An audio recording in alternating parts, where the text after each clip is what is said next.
Related अगर discuss करेंगे तो वहाँ पे अट्रैक्शन के साथ साथ रिपल्शन भी होता है, ठीक है। तो अट्रैक्शन एंड रिपल्शन ये दोनों फिनोमिनन एप्लीकेबल है to the charge.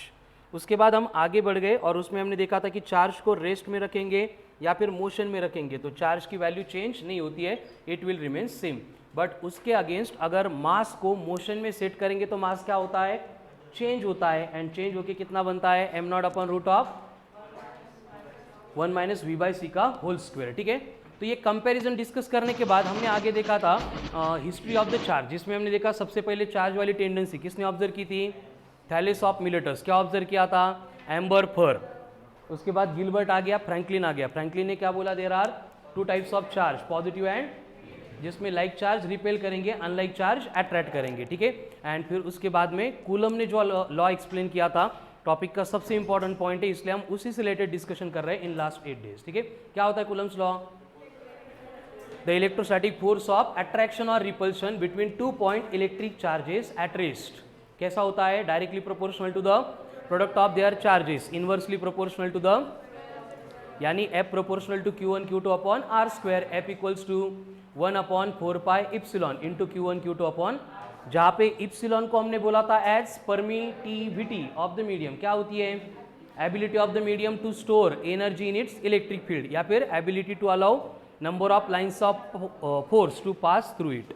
Then it is given by epsilon equals to epsilon 0 into K. Epsilon 0 का मतलब permittivity of free space, free space के लिए कितनी है, 8.85 into 10⁻⁻12 coulomb square per. But K का मतलब क्या होता है, dielectric constant of the medium which is equals to 1 for air और vacuum and infinity for metals और कंडक्टर्स, ठीक है। फिर उसमें वेरियस रिलेशंस में कूलम्स लॉ कैसे एप्लीकेबल होता है उस रिलेटेड क्वेश्चन का डिस्कशन किया था, एक वर्कशीट सॉल्व की थी, उसके साथ 25 सॉल्व एग्जाम्पल से उनका डिस्कशन क्लास में ही कंप्लीट किया था, ठीक है।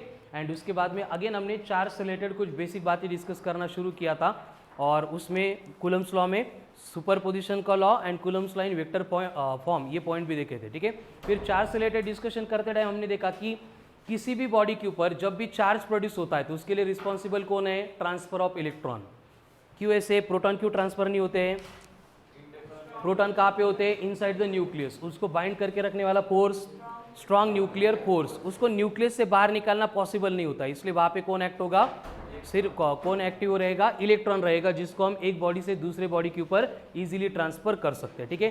तो उसमें हमने स्टार मार्क करके देखा था कि अगर कोई बॉडी इलेक्ट्रॉन को लूज कर रही है तो वहाँ पे बनेगा, अरे पॉजिटिव चार्ज। कोई बॉडी अगर इलेक्ट्रॉन को गेन कर रही है तो body will become negatively charge, इसलिए पॉजिटिवली चार्ज बॉडी का मास कम होता है नेगेटिवली चार्ज बॉडी के मास के कंपैरिजन में, ठीक है। उसके बाद में हमने देखा कि चार्ज कैलकुलेट करने के लिए अगर वहाँ पे इलेक्ट्रॉन ही रिस्पॉन्सिबल है तो फॉर्मूला भी इन टर्म्स ऑफ इलेक्ट्रॉन रहेगा, मतलब Q बनेगा N इंटू ई। एन का मतलब नंबर ऑफ इलेक्ट्रॉन्स, ई का मतलब चार्ज ऑन इलेक्ट्रॉन। कितना होता है charge on electron, 1.6 into 10⁻⁻19 coulomb, negative polarity का रहेगा, ठीक है। उसके बाद में हमने चार्ज का SI यूनिट देखा था, क्या होता है, कूलम। उसके साथ ESU सिस्टम का मतलब CGS यूनिट भी देखा था, क्या था, stat coulomb, Kartik. And 1 coulomb equals to कितना था, 3 into 10⁻9 stat coulomb. And EMU system में यूनिट बनेगा एप कूलम, तो 1 कूलम बनेगा 1/10 ऑफ एप कूलम, ठीक है। एंड ये देखने के बाद हमने देखा था बॉडी के चार्जिंग के प्रोसेस को। तो बेसिकली बॉडी को चार्ज किया जाता है, मतलब कैसे किया जाता है, हमें मालूम है कि एवरी बॉडी इलेक्ट्रिकली क्या होती है, नेचुरल स्टेट में न्यूट्रल होती है। क्यों, क्योंकि उसके एटम में जितने नंबर ऑफ प्रोटॉन्स न्यूक्लियस में रहेंगे उतने इलेक्ट्रॉन क्या करते हैं, रिवॉल्व करते हैं। इसका मतलब अगर हमें किसी बॉडी को चार्ज करना है तो हमें क्या करना पड़ेगा, एक तो बॉडी से इलेक्ट्रॉन को निकालना पड़ेगा, रिमूव करना पड़ेगा, नहीं तो बॉडी के ऊपर इलेक्ट्रॉन को ऐड करना पड़ेगा, मतलब डिपॉजिट करना पड़ेगा, ठीक है। तो उससे रिलेटेड हमने प्रोसेस ऑफ चार्जिंग देखी थी। पहली आती है चार्जिंग बाय फ्रिक्शन। फ्रिक्शन से जो चार्जिंग होती है उसमें क्या होता है, दो बॉडी जब हम एक दूसरे के साथ रब करेंगे तो जिस बॉडी के इलेक्ट्रॉन न्यूक्लियस के साथ लूजली बाउंडेड थे वो इजीली ट्रांसफर हो जाएंगे दूसरे बॉडी के ऊपर, ठीक है। एंड जिस बॉडी ने फिर से इलेक्ट्रॉन को लूज किया that will become positively charge, जिस बॉडी के ऊपर इलेक्ट्रॉन आ गए that will become negatively charge, ठीक है। उसके आगे हमने देखा था नेक्स्ट पॉइंट क्या था, प्रोसेस ऑफ चार्जिंग में पहले फ्रिक्शन हो गया, बाद में कंडक्शन, मतलब uncharge body and charge body, इन दोनों को अगर हम कंडक्टिंग वायर से या फिर डायरेक्ट कनेक्ट कर देंगे, एक दूसरे के कॉन्टैक्ट में लेके आएंगे तो वहाँ पे क्या होगा, चार्जेस ट्रांसफर होंगे, कहाँ से कहाँ तक, जो न्यूट्रल बॉडी थी उसके साथ कनेक्ट करेंगे हम निगेटिव बॉडी को, तो क्या होगा, निगेटिव चार्ज ट्रांसफर होगा। अगर पॉजिटिव बॉडी को कनेक्ट करेंगे तो पॉजिटिव चार्ज वहाँ पे ट्रांसफर होगा। लेकिन एक्चुअल ट्रांसफर पॉजिटिव चार्ज की होती है क्या, नहीं होती है। मतलब हम बोलते टाइम बोलेंगे कि पॉजिटिव चार्ज ट्रांसफर हुआ, लेकिन ट्रांसफर किसकी होने वाली है, इलेक्ट्रॉन की होने वाली है, ठीक है। उसके बाद में चार्जिंग बाय इंडक्शन, उसमें क्या होता है, एक्चुअल कांटेक्ट किए बिना बॉडी के सरफेस के ऊपर जो है चार्जेस की पोलैरिटी थोड़ी सी चेंज होती है। मतलब एक्सटर्नली पॉजिटिव चार्ज अगर हम बॉडी के पास लेके आएंगे तो क्या होगा, नेगेटिव चार्ज उसके पास एक्यूमुलेट होता है। तो इंडक्शन की प्रोसेस में लक्षात गया, हम इलेक्ट्रॉन को ऐड भी नहीं कर रहे, हम इलेक्ट्रॉन को रिमूव भी नहीं कर रहे, हम क्या कर रहे हैं, बस उनका सेपरेशन कर रहे हैं। इसलिए जो नेट चार्ज होगा इंडक्शन की प्रोसेस में बॉडी के ऊपर वो जीरो ही रहेगा। जैसे फ्रिक्शन की प्रोसेस में क्या था, एक्चुअल में इलेक्ट्रॉन निकाले जा रहे थे या फिर एक्चुअल में इलेक्ट्रॉन ऐड किए जा रहे थे, इसलिए नेट चार्ज की वैल्यू नॉन जीरो थी, जिसको हम कैलकुलेट करेंगे एनी, मतलब कितने एक्सेस इलेक्ट्रॉन है इनटू चार्ज ऑन इलेक्ट्रॉन, कितनी डेफिशिएंसी ऑफ इलेक्ट्रॉन है इनटू चार्ज ऑन इलेक्ट्रॉन। ये चार्ज बॉडी के ऊपर कंपलसरी प्रेजेंट रहेगा। लेकिन इंडक्शन की केस में ना तो इलेक्ट्रॉन ऐड हो रहा है ना तो इलेक्ट्रॉन हम रिमूव कर रहे हैं, उनका बस सेपरेशन होता है। इसलिए बॉडी के ऊपर का नेट चार्ज कितना रहेगा, जीरो रहेगा। कौन सी प्रोसेस में, इंडक्शन की, ठीक है। बाद में हमने देखा था फोटो इलेक्ट्रिक इमिशन, क्या होता है फोटो इलेक्ट्रिक इमिशन में, मेटल के ऊपर लाइट आके इंसिडेंट हो गई तो लाइट में कौन है, फोटॉन से, ये फोटॉन क्या करते हैं, इलेक्ट्रॉन के साथ कोलाइड होते हैं एंड कोलिजन की प्रोसेस में इलेक्ट्रॉन क्या करेंगे, एनर्जी गेन करेंगे, एटॉमिक स्ट्रक्चर से फ्री हो जाएंगे, मेटल के सरफेस से बाहर आ जाएंगे, इलेक्ट्रॉन चले गए, मतलब पीछे कौन सा चार्ज रहेगा, पॉजिटिव चार्ज, यानी फिर से हमने बॉडी को क्या किया है, चार्ज किया है, ठीक है। सेम प्रोसेस हम अगर किसी मेटेलिक बॉडी को प्लेस करेंगे एकदम वेरी हाई इलेक्ट्रिक फील्ड में, तो उसको हम बोलते हैं चार्जिंग बाय फील्ड इमिशन। तो इलेक्ट्रिक फील्ड भी क्या करती है, वहां से इलेक्ट्रॉन निकाल लेती है, ठीक है। सेम प्रोसेस अगर हम बॉडी को हीट करते जाएंगे तो क्या होगा, थर्मो आयोनिक इमिशन। तो इस तरह से हम किसी भी बॉडी को चार्ज कर सकते हैं, ठीक है। एंड उसके बाद में एंड में हमने डिस्कशन शुरू किया था अबाउट टाइप्स ऑफ मटेरियल्स, ठीक है। जो भी मटेरियल्स हमारे सराउंडिंग में एग्जिस्ट होते हैं, अब मटेरियल्स मतलब किससे बने हैं, फिर से मैटर से बने। कंडीशन क्या होती है, देखो कि जो भी मैटर हमारे सराउंडिंग में प्रेजेंट है, फिर वो विजिबल है, इनविजिबल है, टेंजेबल है, इनटेंजेबल है, बायोटिक है, अबायोटिक है, हर बार ये किससे बना होता है, एटम से बना होता है। मतलब सब में एक फिक्स स्ट्रक्चर है जिसमें कोर है, न्यूक्लियस, इसके सराउंडिंग के ऑर्बिट में सर्कुलर पाथ पे कौन है, इलेक्ट्रॉन, ये क्या कर रहे हैं, रिवॉल्यूशन परफॉर्म कर रहे हैं। मतलब हम अगर किसी कंडक्टर का एग्जाम्पल लेंगे तो कंडक्टर की केस में भी प्रोटॉन्स प्रेजेंट है, इलेक्ट्रॉन्स प्रेजेंट है, न्यूट्रॉन्स प्रेजेंट है। कंडक्टर की जगह पे हम अगर इंसुलेटर की बात करेंगे तो इंसुलेटर के सरफेस के ऊपर भी कौन होता है, प्रोटॉन होता है, इलेक्ट्रॉन होता है, न्यूट्रॉन होता है। असं म्हणजे आपला बेंच आहे तुमचा, त्या बेंचमध्ये मेटलचे रॉड आहे, स्टीलचे रॉड है, उसके ऊपर इलेक्ट्रॉन है, हमें मालूम है क्योंकि शॉक लगता है। लेकिन जो वुडन प्लेट फिक्स की है उसका शॉक नहीं लगता है, इसका मतलब उसमें प्रोटॉन न्यूट्रॉन इलेक्ट्रॉन नहीं है, ऐसे नहीं होगा। उसमें भी कौन है, प्रोटॉन है, कौन है, न्यूट्रॉन है, कौन है, इलेक्ट्रॉन है। मतलब जो भी मैटर हमारे सराउंडिंग में एग्जिस्ट करता है, फिर वो कंडक्टर है, इंसुलेटर है, या फिर थर्ड वन सेमी कंडक्टर है। सभी टाइप के मटेरियल में क्या होता है, इस तरह के दोनों पोलैरिटी के चार्जेस प्रेजेंट होते हैं। लेकिन फिर भी नेचर में क्या होता है, कुछ मटेरियल होते हैं जो इलेक्ट्रिसिटी को कंडक्ट करते हैं, हम उनको कंडक्टर बोलेंगे। कुछ मटेरियल्स ऐसे होते हैं कि जो कंडक्टिविटी ऑफ इलेक्ट्रिसिटी अलाउ नहीं करते, वो इंसुलेटर बनेंगे। ये सेमी कंडक्टर आते हैं कि जिनकी प्रॉपर्टी कंडक्टर के सिमिलर आती है, मतलब यहाँ पे फ्री इलेक्ट्रॉन प्रेजेंट है, लेकिन प्रैक्टिकली फ्री इलेक्ट्रॉन के नंबर इतने कम होते हैं कि वो इलेक्ट्रिसिटी के कंडक्शन के लिए कोई हेल्प नहीं करेंगे, अलाउ ही नहीं करेंगे, उनको हम बोलते हैं एज ए सेमी कंडक्टर। तो ऐसा क्यों होता है, कल हम जो डिस्कस कर रहे थे, तो हर एक पॉइंट के पीछे हमें एक ही एक्सप्लेनेशन मिलता था, that is free electron, concept of free electron, ठीक है। एंड इसको छोड़ के बाकी पॉइंट्स हमने लिखे थे कंडक्टर से रिलेटेड। क्या लिखा था, कंडक्टर मतलब materials which allows flow of electric current through its surface are called as conductors. Conductor की केस में क्या होता है, conductivity very high, resistivity negligible, free electron present होते हैं। उसके एग्जांपल गोल्ड, कॉपर, एल्यूमिनियम, ठीक है। उसके बाद में इंसुलेटर्स, क्या होता है इंसुलेटर मतलब,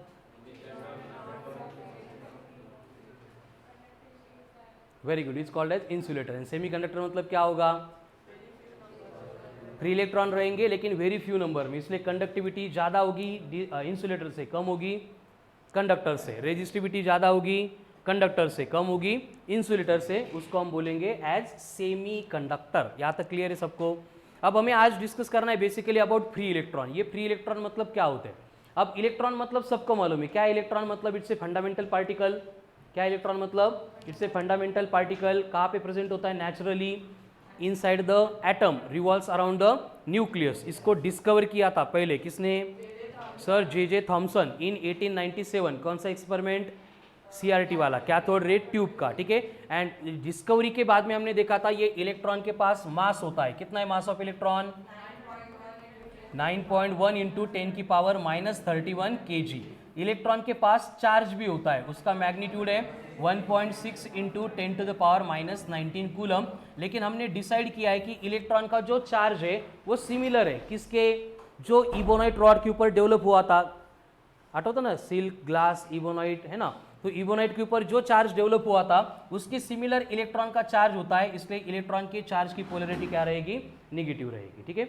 अब कंडीशन क्या है कि ये सब तो क्लियर है कि कोई भी कंडक्टर होगा, इंसुलेटर होगा, सेमीकंडक्टर होगा, हर एक केस में जो इलेक्ट्रॉन है कहाँ पे प्रेजेंट रहेंगे?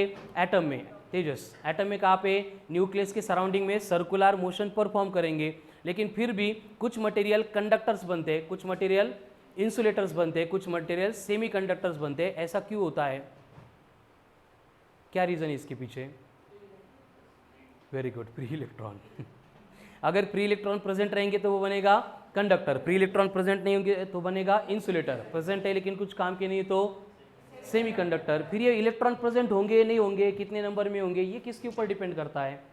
उस एटॉमिक स्ट्रक्चर के ऊपर। किसके ऊपर डिपेंड करता है? एटम के स्ट्रक्चर के ऊपर, ठीक है। मतलब नेचुरली क्या होता है, देखो नॉर्मल कंडीशन है कि इलेक्ट्रॉन जो है न्यूक्लियस के सराउंडिंग में रिवॉल्व कर रहे हैं। क्यों कर रहे हैं? क्योंकि उनके पास निगेटिव एनर्जी होती है, मतलब एनर्जी कम है, इसलिए उनको बाहर जाने का मतलब बाहर जा नहीं पा रहे, इसलिए वो क्या करते हैं? न्यूक्लियस के सराउंडिंग में सर्कुलर मोशन परफॉर्म करते हैं। जैसे 3-4 बार हो गया। फर्स्ट ऑर्बिट है हाइड्रोजन का, इलेक्ट्रॉन की energy -13.6 electron volt. Second orbit है -3.4 इलेक्ट्रॉन वोल्ट। थर्ड ऑर्बिट है -1.51 इलेक्ट्रॉन वोल्ट। फोर्थ ऑर्बिट है -0.85 इलेक्ट्रॉन वोल्ट। फिफ्थ ऑर्बिट है -0.54 इलेक्ट्रॉन वोल्ट। मतलब ये सारे ऑर्बिट में इलेक्ट्रॉन की एनर्जी क्या होती है? निगेटिव होती है, ठीक है। इसके वजह से इलेक्ट्रॉन एटॉमिक स्ट्रक्चर से बाहर नहीं आते हैं, ठीक है। लेकिन जो आउटर मोस्ट शेल में इलेक्ट्रॉन है उसको हम क्या बोलते हैं? Valence electron. ऐसे नंबर ऑफ इनर शेल्स हो गए, जो आउटर मोस्ट शेल में इलेक्ट्रॉन रहेंगे उसको हम वैलेंस इलेक्ट्रॉन बोलते हैं। एंड जो भी गिवन एटम की या फिर गिवन एलिमेंट की केमिकल, इलेक्ट्रिकल, फिजिकल प्रॉपर्टी होगी वो कौन डिफाइन करता है? वैलेंस वाला इलेक्ट्रॉन। इनसाइड कितने इलेक्ट्रॉन है, क्या कर रहे हैं, कुछ फर्क नहीं पड़ेगा। वो केमिकली दूसरे ऑब्जेक्ट के साथ कैसे रिएक्ट होगा, इलेक्ट्रिकली वो कंडक्टर, इंसुलेटर, सेमीकंडक्टर बनेगा, या फिर फिजिकली उसका स्ट्रक्चर कैसे होगा, ये सब किसके ऊपर डिपेंड करता है? वैलेंस इलेक्ट्रॉन के ऊपर, ठीक है। तो बेसिकली क्या होता है, नॉर्मल में ये जो वैलेंस शेल में इलेक्ट्रॉन होते हैं इनकी एनर्जी का जो भी लेवल होता है उसको हम वैलेंस बैंड बोलते हैं। क्या बोलते हैं हम? वैलेंस बैंड बोलते हैं। तो यहाँ पे क्या होता है, ये वैलेंस बैंड के बाद में और एक बैंड हमें कंसीडर करना पड़ता है जिसको हम बोलते हैं कंडक्शन बैंड। अब देखो वैलेंस बैंड मतलब क्या है, ये आइडिया क्लियर है सबको? वैलेंस शेल मतलब मालूम है क्या है? स्ट्रक्चर ऑफ एटम हुआ है ना, तो उसमें बहुत ज़्यादा डिटेल में आपको मालूम है। हमें बस वन स्टेटमेंट से रिलेटेड इन्फॉर्मेशन चाहिए। वैलेंस शेल म्हणजे आउटर मोस्ट शेल जिसमें इलेक्ट्रॉन्स प्रेजेंट होंगे गिवन एटम में। वैलेंस बैंड का मतलब ये एनर्जी बैंड है। एनर्जी बैंड मतलब एनर्जी के फॉर्म में हम उसको डिफाइन कर रहे हैं कि जिसमें इलेक्ट्रॉन अगर रहेंगे तो उस इलेक्ट्रॉन की एनर्जी हाईएस्ट रहेगी, उसको हम क्या बोलते हैं? वैलेंस बैंड बोलते हैं। उसके बियॉन्ड मैंने यहाँ पे और एक बैंड इंट्रोड्यूस किया है, दैट इज कंडक्शन बैंड। ये कंडक्शन बैंड का मतलब होता है कि ये मैक्सिमम डिस्टेंस है फ्रॉम द न्यूक्लियस, जहां तक न्यूक्लियस इलेक्ट्रॉन को अट्रैक्ट कर सकता है। यानी कोई इलेक्ट्रॉन अगर ये वैलेंस बैंड में से जंप करके कंडक्शन बैंड तक चला गया तो उस इलेक्ट्रॉन को न्यूक्लियस फिर से अट्रैक्ट नहीं कर सकता। मतलब एटॉमिक स्ट्रक्चर से वो इलेक्ट्रॉन क्या हो गया? फ्री हो गया। क्या हो गया? फ्री हो गया। एंड इसी टाइप के इलेक्ट्रॉन को हम कंसीडर करते हैं एज ए फ्री इलेक्ट्रॉन, ठीक है। तो होता क्या है, देखो जितने सारे कंडक्टर्स होते हैं उन कंडक्टर की केस में अगर ये वैलेंस बैंड है तो इनका जो कंडक्शन बैंड है वो ये वैलेंस बैंड के साथ में डायरेक्ट ओवरलैप करता है।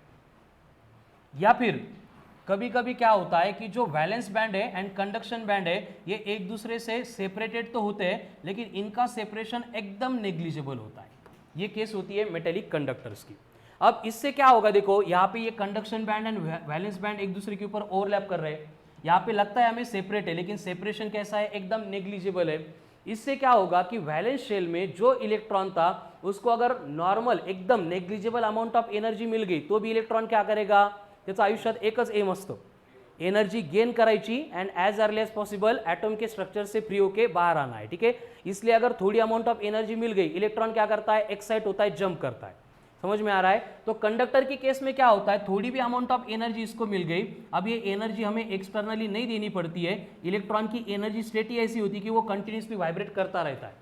तो ओवरलैपिंग हो गई तो वो वाइब्रेशन में क्या होता है, वैलेंस बैंड से जंप करके कंडक्शन बैंड में आ गया, यानी कि यहाँ पे जितने सारे इलेक्ट्रॉन्स वैलेंस बैंड में थे उसमें से मैक्सिमम नंबर ऑफ इलेक्ट्रॉन्स कहाँ पे आएंगे, कंडक्शन बैंड में आएंगे। एंड कंडक्शन बैंड में आ गए मतलब वहाँ पे सारे इलेक्ट्रॉन फ्री होंगे। इसका मतलब यहाँ पे कंडक्टर के सरफेस के ऊपर जो इलेक्ट्रॉन के नंबर, कौन से इलेक्ट्रॉन, फ्री इलेक्ट्रॉन। लक्षात घ्या, कंप्लीट इलेक्ट्रॉनिक सेक्शन में हमें सिर्फ और सिर्फ फ्री इलेक्ट्रॉन के बारे में डिस्कस करना है। सिर्फ इलेक्ट्रॉन भी बोलेंगे तो इसका मतलब क्या रहेगा, फ्री इलेक्ट्रॉन रहेगा। फ्री इलेक्ट्रॉन छोड़ के जो रिवॉल्विंग इलेक्ट्रॉन है वो किसी भी एप्लीकेशन में कुछ भी काम के नहीं होते, ठीक है। तो यहाँ पे कंडक्टर के सरफेस के ऊपर इस तरह से नंबर ऑफ इलेक्ट्रॉन फ्री हो जाएंगे, मतलब वहाँ पे free electron abundant large number में प्रेजेंट रहेंगे, that's why it can conduct electricity. समझ में आ रहा है। फिर ये इलेक्ट्रिसिटी कंडक्ट करते टाइम फिर रेजिस्टिविटी देन कंडक्टिविटी, ये गैप के ऊपर कैसे डिपेंड करती है, वो सारी बातें हमारा नेक्स्ट टॉपिक है करंट इलेक्ट्रिसिटी, वहाँ पे हम इन डिटेल में देखने वाले हैं। अभी बस हमें इनको डिफरेंशिएट करना है conductor, insulator and semi conductor में। अब ये कंडक्टर की बात होगी, जब बात इंसुलेटर की आती है तो इंसुलेटर में क्या होता है कि अगर ये वैलेंस बैंड यहाँ पे है तो ये कंडक्शन बैंड यहाँ पे चला जाता है, एंड इनके बिटवीन का जो एनर्जी गैप है वो इतना लार्ज होता है कि प्रैक्टिकली कोई भी सोर्स इलेक्ट्रॉन को इतनी एनर्जी नहीं दे सकता जहां पे इलेक्ट्रॉन वैलेंस बैंड से जंप करके कंडक्शन बैंड में आ जाए। इसलिए क्या होता है, इलेक्ट्रॉन एनर्जी तो गेन करते हैं, एनर्जी गेन करके जंप करके ऊपर आते हैं, लेकिन इलेक्ट्रॉन के जैसे हमने देखा कि एनर्जी नेगेटिव होती है इसलिए उसको रिवॉल्व करना पड़ता है। उसके सिमिलर इलेक्ट्रॉन के लिए और एक रूल होता है एटॉमिक स्ट्रक्चर में कि वो उसके जो डिफाइंड बैंड होते हैं, शेल होते हैं, उसी इलेक्ट्रॉन मतलब उसी बैंड में, उसी शेल में इलेक्ट्रॉन को रिवॉल्व करना होता है। ऐसे क्यों, इसका एक्सप्लेनेशन हमें आगे मिलता है। जैसे रुदरफोर्ड के एटॉमिक मॉडल में रुदरफोर्ड ने क्या बोला था एटम को फोड़ के, रुदरफोर्ड एटॉमिक मॉडल झाला असेल ना, क्या किया था उसमें, bombardment of alpha particle on gold foil करके एटम को फोड़ दिया था, और क्या बोला, एटम इज ए होलोस्फीयर। कैसा एटम, होलोस्फीयर है, जिसमें कोर में कौन है, न्यूक्लियस है, जिसमें पूरा पॉजिटिव चार्ज एंड 99.9% मास है, जिसके सराउंडिंग में इलेक्ट्रॉन क्या करते हैं, सर्कुलर पाथ पे अपनी मोशन परफॉर्म करते हैं। लेकिन ये सर्कुलर पाथ पे अपनी मोशन क्यों परफॉर्म करते हैं, इसका एक्सप्लेनेशन ये रुदरफोर्ड के थ्योरी में नहीं था। समझ में आ रहा है। एंड वही लिमिटेशन था, ड्रॉबॅक था रुदरफोर्ड के ॲटॉमिक मॉडल का। क्या था, याद आहे क्या, झालं की सगळं झालं असेल तर मी सांगतो। केमिस्ट्री स्ट्रक्चर ऑफ ॲटम किती लोकांचा नाही झालेला, स्ट्रक्चर ऑफ ॲटम नाही हुआ विद द केमिस्ट्री में, बरं किती लोकांचा झालेला आहे, व्हेरी गुड। मग हे रुदरफोर्ड थॉम्सन ऐकले असतील ना तिकडं, हां असे एक्सप्रेशन द्या ना असे माहीत असल्यासारखे, क्वेश्चन मार्क घेऊनच बसता सकाळी सकाळी। तो वहाँ पे रुदरफोर्ड ने क्या बोला था, उसके एटॉमिक मॉडल के कंक्लूजन क्या थे, होलोस्फीयर है, then size of nucleus 1 lakh time smaller है, किससे, साइज ऑफ एटम से। उसके बाद इलेक्ट्रॉन क्या करते हैं, न्यूक्लियस के सराउंडिंग में सर्कुलर पाथ पे अपनी मोशन मतलब रिवॉल्यूशन परफॉर्म करते हैं। लेकिन वहाँ पे क्या हुआ, फिर नील्स बोर आया और नील्स बोर ने इससे रिलेटेड कुछ क्वेश्चंस वहाँ पे पूछे थे रुदरफोर्ड को, और वही ड्रॉबैक बन गए रुदरफोर्ड के एटॉमिक मॉडल के। क्या था कि रुदरफोर्ड ने बोला इलेक्ट्रॉन अगर सर्कुलर पाथ पे मोशन परफॉर्म करेगा तो वहाँ पे नील्स बोर बोलता है कि इलेक्ट्रॉन सर्कुलर मोशन परफॉर्म करेगा तो वो क्या करेगा, एक्सेलरेटेड मोशन परफॉर्म करेगा। क्यों, क्योंकि every type of circular motion is an accelerated motion होती है। हमारे इलेक्ट्रॉनिक सेक्शन का लास्ट टॉपिक है इलेक्ट्रोमैग्नेटिक वेव्स।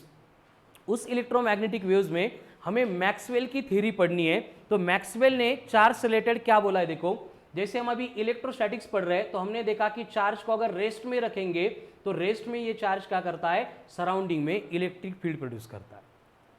बाद में करंट इलेक्ट्रिसिटी में हम क्या करेंगे, इस चार्ज को मोशन में सेट करेंगे, एंड उसके बाद में magnetic effect of electric current में ऑर्स्टेड ने बोला कि जब ये चार्ज मोशन परफॉर्म करता है तो ये अपनी इलेक्ट्रिक फील्ड साथ में लेके जाता है, एंड इलेक्ट्रिक फील्ड के साथ साथ सराउंडिंग के स्पेस में ये मैग्नेटिक फील्ड भी प्रोड्यूस करता है। मतलब वही चार्ज है, जब रेस्ट में था इलेक्ट्रिक फील्ड, जब मोशन में सेट किया electric field as well as magnetic field, and उसी को आगे कंक्लूड करके मैक्सवेल बोलता है कि जब ये चार्ज मोशन परफॉर्म करेगा, एंड इसकी मोशन अगर एक्सेलरेटेड मोशन है, एक्सेलरेटेड मतलब उस मोशन में अगर एक्सेलरेशन प्रेजेंट है तो ये चार्ज अपनी मोशन परफॉर्म करते time continuously electric and magnetic field produce करता है, एंड ये electric and magnetic field produce होती है एंड ये अपने आप यहाँ से इमिट होती है, मतलब electric field gives rise to magnetic field, magnetic field gives rise to electric field. इस फॉर्म में यहाँ पे एक वेव जनरेट होता है जो एनर्जी कैरी करके यहाँ से दूर जाता है एंड उसी को हम इलेक्ट्रोमैग्नेटिक वेव बोलते हैं। इलेक्ट्रोमैग्नेटिक वेव प्रोड्यूस कैसे होता है? सिंपल, कोई भी कंडक्टर है उसमें से एक्सेलरेटिंग करंट अगर फ्लो हो गया तो क्या होगा? इलेक्ट्रोमैग्नेटिक वेव वहाँ से प्रोड्यूस होगा। अब इलेक्ट्रोमैग्नेटिक वेव है, वेव क्या करता है? एनर्जी को लेके जाता है। समझ में आ रहा है? जैसे कॉमन एग्जांपल है रिमोट होता है टीवी का, ठीक है? रिमोट किसके ऊपर चलता है? टीवी के ऊपर नहीं, सेल के ऊपर। समझ में आ रहा है? तो सेल का काम क्या होता है? बटन दबत नाही का सेल शिवाय? दबतात, बरोबर आहे। लाईट लागत नाही सेल शिवाय? लाईट लागला नाही लागला काही फरक पडणार आहे का? नहीं पडणार है, ठीक है? तो वहाँ पे रिमोट अगर खराब झाला असेल, रिमोट त्याला जर तोडून फोडून बघितलं तो उसके किट के ऊपर एक पूरा सर्किट होता है एंड जहाँ पे लाइट है उसके पीछे एक मेटेलिक एंटीना होता है छोटा सा, और उसको ये सेल के वायर कनेक्ट किए जाते हैं। तो वहाँ पे जब हम ट्रिगर कर रहे हैं, बटन दबा रहे हैं, तो वहाँ पे क्या होता है? ये सेल में से इलेक्ट्रिक करंट फ्लो होता है। फिर हमने सर्किट इस तरह से डिज़ाइन किया है कि वहाँ पे कितनी फ्रीक्वेंसी की लाइट, मतलब कितनी वेवलेंथ की लाइट, मतलब कौन से रीजन की लाइट वो इमिट करेगा। नॉर्मली वो लाइट IR की होती है, इंफ्रारेड की होती है, ठीक है? जो रिमोट हम घर पे यूज़ करते हैं। फिर वहाँ पे क्या होगा? बटन दबा दिया, एंटीना में से एक्सेलरेटिंग इलेक्ट्रिक करंट फ्लो हो गया, वो क्या करेगा? इलेक्ट्रोमैग्नेटिक वेव इमिट करेगा। अगेन टीवी में रिसीवर होता है, और रिसीवर में भी क्या होता है? दूसरा एंटीना होता है। उस एंटीना के ऊपर इलेक्ट्रोमैग्नेटिक वेव आके इंसिडेंट हो गया। अब इलेक्ट्रोमैग्नेटिक वेव में कौन है? मैग्नेटिक फील्ड है, एंड हमें मालूम है कि मैग्नेटिक फील्ड अगर कंडक्टर के ऊपर एक्ट हो रही है, वो चेंज हो रहे हैं। तो फैराडे ने क्या बोला था? वहाँ पे क्या इंड्यूस्ड होगा? फैराडे आठ होगा फैराडे, हाँ, क्या बोला था उसने? चेंजिंग मैग्नेटिक फील्ड में अगर हम कंडक्टर को प्लेस करेंगे तो वहाँ पे EMF इंड्यूस्ड होगा। तो वहाँ पे क्या होता है? EMF मतलब टीवी के एंटीना में फिर से करंट इंड्यूस्ड होता है, एंड उस करंट के फ्रीक्वेंसी के अकॉर्डिंग फिर कौन सा ऑपरेशन करना है, हमने सर्किट पहले से डिजाइन किया होता है। वहाँ पे सेमीकंडक्टर होते हैं, प्रोग्रामिंग होते हैं, एंड एक्शन क्या होती है? एग्जीक्यूट होती है। सेम एप्लीकेशन, कोई भी वायरलेस कम्युनिकेशन में डिवाइस आप यूज कर रहे हो, जैसे मोबाईल आहे, मोबाईल में भी क्या होता है? आता तुम्ही मोबाईल खोलू शकत नाही, बट पहिले जे कीपॅड वाले मोबाईल थे उसका अगर बैक कवर रिमूव करेंगे, घरात एखादा पडला असेल तर, तो बॅटरीच्या वर एक छोटं होल असतं, त्यात एक कॉपरचा छोटा सा एंटीना असतो बघा। फिर से वो एंटीना वही काम कर रहा है, ठीक है? जैसे हम मोबाइल फ़ोन लगा रहे किसी को, हम क्या करते हैं? एक नंबर डायल करते हैं। समझ में आ रहा है? अब ये नंबर डायल किया मतलब क्या होता है? फ्रीक्वेंसी मॉड्यूलेटर एंड डीमॉड्यूलेटर होते हैं। मतलब यहाँ पे नंबर डायल करके हमने एक फ्रीक्वेंसी सेट कर दी कि कौन सा इलेक्ट्रोमैग्नेटिक वेव, मतलब कौन से फ्रीक्वेंसी का इलेक्ट्रोमैग्नेटिक वेव वहाँ पे इमिट होने वाला है। फिर क्या हो गया? कॉलिंग बटन क्लिक किया, उसके बाद में इलेक्ट्रिक करंट फ्लो होता है। जो मोबाइल का छोटा एंटीना था वहाँ से एक्सेलरेटिंग करंट फ्लो होने के बाद इलेक्ट्रोमैग्नेटिक वेव सारे स्पेस में इमिट होते हैं। अभी इलेक्ट्रोमैग्नेटिक वेव कहाँ पे जाते हैं? जो भी हमारे एरिया में टावर होता है, रेंज असते ना मोबाईलला, रेंज कौन प्रोवाइड करता है? टावर। तो टावर के ऊपर जाके ये इलेक्ट्रोमैग्नेटिक वेव इंसिडेंट होते हैं। टावर के ऊपर भी क्या है? रिसीविंग एंड इमिटर, ऐसे दोनों टाइप के एंटीना होते हैं। फिर वहाँ पे सेम इलेक्ट्रोमैग्नेटिक वेव को वो रिसीव करता है, उसको एम्पलीफाई करता है, मतलब मॉड्यूलेशन उसका करता है। मॉड्यूलेशन करता है मतलब एम्पलीट्यूड बढ़ाता है, और एम्पलीट्यूड बढ़ाने से क्या होगा? वो वेव अगर लॉन्ग डिस्टेंस पे भी ट्रैवल करेगा तो उसकी एनर्जी लॉस कम होगी। तो उस सेम एम्पलीट्यूड बढ़ाने के बाद वो वेव क्या करता है? फिर से उसको इमिट करता है स्पेस में, फिर वो जाता है सैटेलाइट में। फिर कम्युनिकेशन सैटेलाइट होते हैं, कम्युनिकेशन सैटेलाइट पे भी same receiving end transmitting antenna होते हैं। फिर वो इलेक्ट्रोमैग्नेटिक वेव रिसीव करते हैं एंड फिर आइडेंटिफाई करते हैं कि कौन सी फ्रीक्वेंसी का वेव हमने इमिट किया था, मतलब कौन सा मोबाइल नंबर था, एंड उस फ्रीक्वेंसी को रिसीव करने वाला डिवाइस, मतलब दूसरा सिम कार्ड, उसका नंबर होता है ना, वो कहाँ पे, किस कंट्री में, किस स्टेट में, किस डिस्ट्रिक्ट में, कौन सी सिटी में, कौन से एरिया में, कौन से एरिया के कौन से टावर के रेंज में वो आ रहा है, ये आइडेंटिफाई करके उस टावर के ऊपर इलेक्ट्रोमैग्नेटिक वेव फिर से ट्रांसमिट किया जाता है। Again same tower electromagnetic wave को रिसीव करता है, जो उसको पहले मॉड्यूलेशन किया था, एम्पलीट्यूड बढ़ाया था, उसको डीमॉड्यूलेट करता है, इंफॉर्मेशन रखता है, बाकी का एम्पलीट्यूड कम करके अगेन सराउंडिंग के एरिया में उसको इमिट करता है। फिर क्या होता है की आपल्याला क्लासमध्ये वाटतं की एकट्याला फोन आला, एकट्याला फोन येत नाही, फोन सगळ्यांना येतो, बट मोबाईल एकाचाच व्हायब्रेट होतो। का होतो?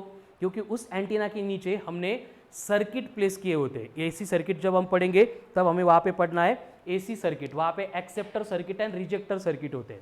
जैसे टीव्हीचं रिचार्ज संपलं की चॅनल दिसायचे बंद होतात, रिचार्ज केलं की लगेच चालू होतात। क्यों ऐसे? क्योंकि सर्किट जो है रिचार्ज खत्म हो गया वो रिजेक्टर सर्किट बनता है, रिचार्ज कर लिया वो एक्सेप्टर सर्किट बनता है। उसी तरह से हर एक मोबाइल के ऊपर इलेक्ट्रोमैग्नेटिक वेव इंसिडेंट होते हैं, बट उसके बाद में जो नंबर डायल किया था उसकी फ्रीक्वेंसी एंड इमिटेड वेव की फ्रीक्वेंसी जब मैच होती है तो वहाँ पे सर्किट जो है वो एक्सेप्टर सर्किट बनता है एंड आने वाले इलेक्ट्रोमैग्नेटिक वेव को रिसीव करके फिर उसका जो है ट्रांसड्यूसर्स कन्वर्जन करने लगते हैं। जैसे अगर टेक्स्ट मैसेज आए तो वो कन्वर्जन मैसेज के फॉर्म में करेंगे, वॉइस कॉल आए तो उसका कन्वर्जन साउंड के फॉर्म में करेंगे, वीडियो कॉल आए तो उसका conversion sound plus video signal जो होते हैं उसके फॉर्म में करेंगे एंड ये कम्युनिकेशन चलता रहता है। एवढी प्रोसेस होते बट आपल्याला कळतच नाही बिकॉज ये चलता है इलेक्ट्रोमैग्नेटिक वेव के फॉर्म में जिनकी स्पीड होती है 3 × 10⁸ मीटर पर सेकंड, 3 लाख किलोमीटर इन 1 सेकंड। समझ में आ रहा है? इसलिए वो फास्ट प्रोसेस होती है। तो कभी कभी क्या है कि रेंज अगर कम है तो वहाँ पे क्या होता है, आवाज़ क्लियर नहीं आता है। क्यों क्लियर नहीं आ रहा है? समझ में आ रहा है ना? रेंज कम है इसका मतलब क्या है, टावर जो इन्फॉर्मेशन रिसीव कर रहा है एंड इमिट कर रहा है वो उसको 100% नहीं मिल रही है। समझ में आ रहा है? तो कुछ इन्फॉर्मेशन क्या होती है, मिस होती है ना। अर्धा इलेक्ट्रोमॅग्नेटिक वेव्हला अर्धा आलाच नाही, मग आपल्याला अर्धं स्टेटमेंट ऐकायला येतं, अर्धं स्टेटमेंट येतच नाही, बरोबर आहे। मग आपण काय म्हणतो रेंजमध्ये आहे, ठीक आहे। आज सगळा घोळ सुरू असतो, हे मॅक्सवेलने सांगितलं होतं। मॅक्सवेलने नियर अबाउट 1854 से 1866 तक ये इन्फॉर्मेशन बोल दी और ये मतलब हमारे ह्यूमन बीइंग की हिस्ट्री में सबसे इंपॉर्टेंट इन्वेंशन था। फिर उसके बाद में क्या हुआ, 1891 में एक्चुअल में 1886 में ही हेनरी हर्ट्ज ने एक्सपेरिमेंट किया था जिसने एक्चुअल में डिवाइस बना दिए इलेक्ट्रोमैग्नेटिक वेव इमिट करने वाले एंड रिसीव करने वाले। मैक्सवेल का थेरोटिकल प्रोडक्शन था। उसके बाद में 3 बोस खूप महत्त्वाचे असतात। बोस एक सुभाषचंद्र बोस माहिती आहे, दुसरे जगदीशचंद्र बोस। सतीशचंद्र बोस कोणाने लिहितो आता? सुभाषचंद्र बोस ते माहिती आहे सगळ्यांना, बरोबर। दुसरे जगदीशचंद्र बोस, कोण ते जगदीशचंद्र बोस? बायोलॉजी वाले जगदीशचंद्र बोस नाही माहीत तुम्हाला? Very good. Plants living thing आहे, हे जगाला माहीत नव्हतं, हे पहिल्यांदा कोणी सांगितलं? जगदीशचंद्र बोस। एंड तीसरे आते हैं सत्येंद्रनाथ बोस। ऐसे 3 बोस बहुत इंपॉर्टेंट, ठीक है। ये सत्येंद्रनाथ बोस जो थे इन्होंने पहले प्रेडिक्ट किया था कि इस तरह से इलेक्ट्रोमैग्नेटिक वेव अगर रहेंगे तो इनका यूज़ करके हम वायरलेस कम्युनिकेशन वहाँ पे कर सकते हैं, ठीक है। लेकिन उनको कोई एक्सपेरिमेंटल प्रूफ उनका नहीं है कि उनको मतलब उन्होंने एग्जीक्यूट किया था ऐसे। लेकिन सेम 2-3 साल के बाद में इटालियन साइंटिस्ट आता है मार्कोनी।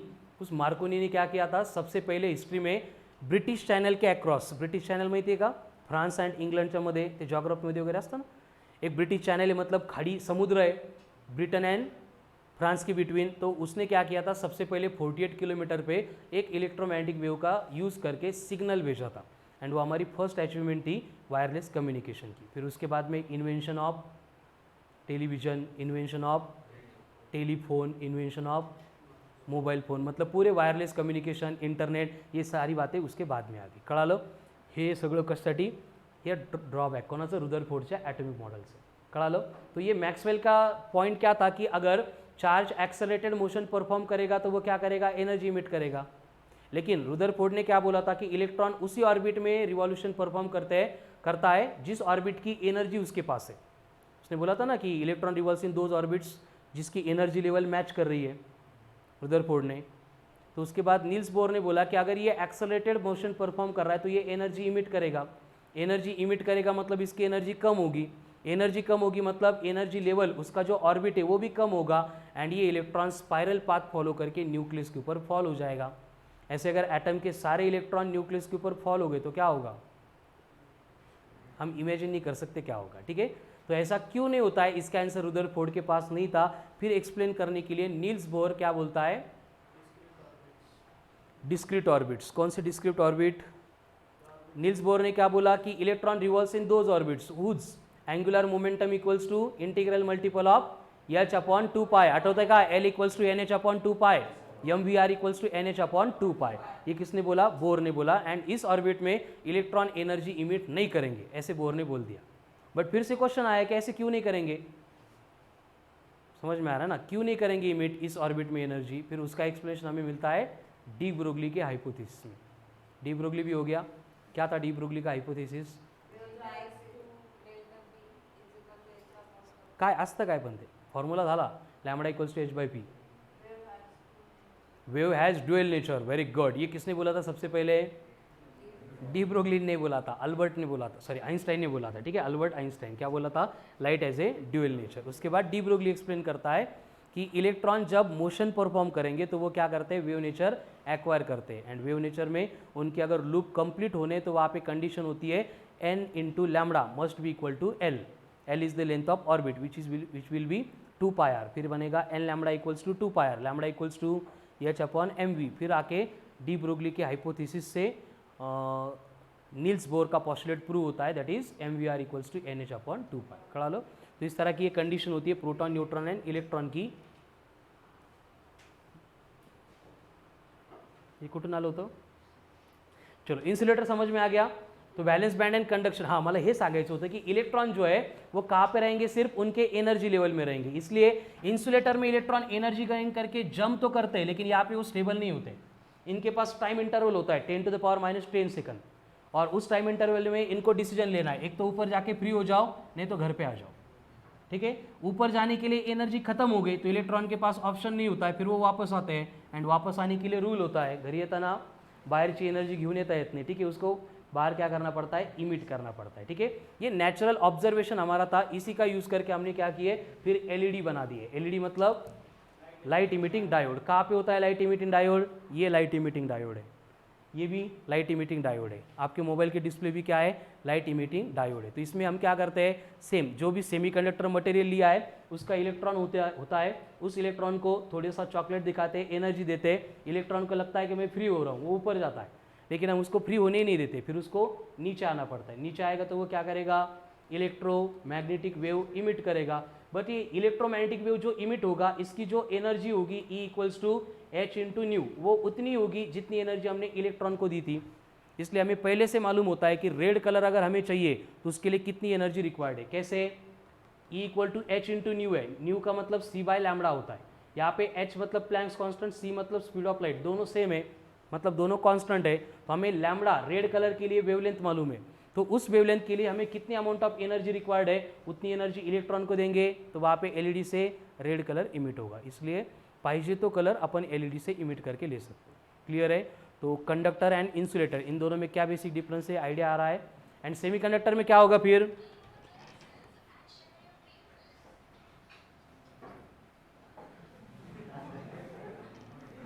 न्यूज ऐकतो का मागे बसून, valence band and conduction band, इन दोनों के बिटवीन का सेपरेशन क्या होता है, इंटरमीडिएट होता है, मॉडरेट होता है। मतलब कंडक्टर से ज़्यादा बट इंसुलेटर से कम। इससे क्या होता है कि वैलेंस बैंड पे जितने सारे इलेक्ट्रॉन जंप कर रहे थे, चुकून एखादा इलेक्ट्रॉन फक्त कंडक्शन बैंड में एंटर करता। एंड ये एखादा इलेक्ट्रॉन हमारे काम का नहीं होता है, इसलिए प्रैक्टिकल पर्पज में सेमीकंडक्टर जो है वो इलेक्ट्रिसिटी कंडक्ट नहीं करेंगे। इनको अगर इलेक्ट्रिसिटी के कंडक्शन पर्पज के लिए यूज करना है तो हमें वहाँ पे डोपिंग करनी पड़ती है। क्या होती है डोपिंग, मतलब पढ़ रहे गैप जो है उसको फिल करना पड़ता। कौन म्हणतो तुला असं, हा गैप फिल करते दोस्तों का, वेरी गुड। क्या करते हैं हम, इम्प्यूरिटी ऐड करते हैं। ठीक है, इम्प्यूरिटी ऐड करके वहाँ पे क्या होता है, जो फ्री चार्ज कैरियर्स है उनके नंबर बढ़ते हैं। कितने टाइप की इम्प्यूरिटी ऐड करते हैं, 2 टाइप की, एक ट्रायवॅलेंट नाही तो पेंटॅवॅलेंट। सिरियसली करा, केमिस्ट्रीमध्ये पण आणि फिजिक्समध्ये पण खूप इंपॉर्टंट है। ठीक है, हो गया। तो कंडक्टर, इंसुलेटर, सेमीकंडक्टर क्लियर है। तो देखो इलेक्ट्रोस्टैटिक्स का अभी बस इंट्रोडक्शन खत्म होने जा रहा है। ठीक है ना, कल से जो है हम इसके एक्चुअल पॉइंट डिस्कस करेंगे। अब तक एक ही पॉइंट इंपॉर्टेंट था जिसको हमने डिस्कस किया, दैट इज कूलम्स लॉ। बाकी सब जो है एक इन्फॉर्मेशन थी, इंट्रोडक्शन था, एग्जाम पॉइंट ऑफ व्यू से कुछ खास इंपॉर्टेंट नहीं था, लेकिन ये मालूम होना चाहिए क्योंकि आगे के जो टॉपिक्स आएंगे, current, electricity, magnetic effect of electric current, magnetism, EMI, AC circuit and electromagnetic waves, उसमें ये सारी बातें मैं फिर से नाही बोलूँगा। ठीक आहे, तिथं आपण एवढंच म्हणणार की हे आपण इलेक्ट्रोस्टॅटिक्समध्ये डिस्कस केलं होतं, त्यामुळं आता सिरियसली वर्क करा। तो यहाँ पे Coulomb's law related I think 25 questions हो गए थे। लास्ट लेक्चर में इक्विलिब्रियम का पार्ट लास्ट में हमने इंट्रोड्यूस किया था। क्या होता है इक्विलिब्रियम, मतलब एक कंडीशन है जिसमें क्या होता है, बॉडी के ऊपर एक्ट होने वाले नेट फोर्सेस 0 होते हैं, उसको हम बोलते हैं बॉडी क्या आ गई, इक्विलिब्रियम में आ गई। एंड इक्विलिब्रियम के 3 टाइप हमने देखे थे, एक था स्टेबल इक्विलिब्रियम। स्टेबल कब, अगर इक्विलिब्रियम पोजिशन से डिस्प्लेस कर देंगे लेकिन फिर भी बॉडी को उसी पोजिशन में आना है, मतलब बॉडी अगर उस पोजीशन में आने के लिए ट्राई कर रही है तो क्या होगा, स्टेबल इक्विलिब्रियम रहेगा, है ना। वाटी में मार्बल ऊपर छोड़ दिया फिर भी वो नीचे आ रहा है, एग्जांपल देखा। उसके बाद अनस्टेबल इक्विलिब्रियम, अनस्टेबल इक्विलिब्रियम में क्या होगा, एक बार डिस्प्लेस कर दिया उसको वापस ही नहीं आना है, जिधर डिस्प्लेस किया था उधर आगे बढ़ती रहेगी, ठीक है। एंड उसके बाद में आता है न्यूट्रल इक्विलिब्रियम, काही घेणदेणंच नाही, जिकडे डिस्प्लेस झाली तिकडे पंढरपूर, ठीक है ना, मतलब वहाँ पे वो क्या होती है, स्टेबल होती है। तो इस तरह के 3 इक्विलिब्रियम होते हैं, stable, unstable and neutral equilibrium. और इसी से रिलेटेड हमें कुछ क्वेश्चंस यहाँ पे डिस्कस करने हैं। तो मैंने आपको कल बोला था 26 से 30 तक एग्जाम्पल सॉल्व करने के लिए, कितने लोगों ने ट्राय किए? हे बघा, आले नाही आले दॅट इज डिफरंट पार्ट, आपलं काम काय प्रामाणिकपणे सांगितलं ते फक्त घरी जाऊन ट्राय करायचं। चलो अब जो नहीं आएंगे हम यहाँ पे डिस्कस करेंगे। एग्जाम्पल नंबर 26, किस किस को डाउट है? 26 में डाउट है तो हाथ ऊपर करो। नहीं 26 में नो वन? हाँ साक्षी एंड सुप्रिया 26 तुला पण है। क्या बोला है वहाँ पे? 2 equal positive point charges Q are fixed at points. कल सवाल किया था ये? बरं, फक्त कन्सेप्ट सांगितली होती ना, डायग्राम पण दिसते मला, डायग्राम पण ड्रॉ केली होती का? ये ए रहेगा, ये बी रहेगा, का उल्टा झालं, इकडे ए रहेगा, इकडे बी रहेगा।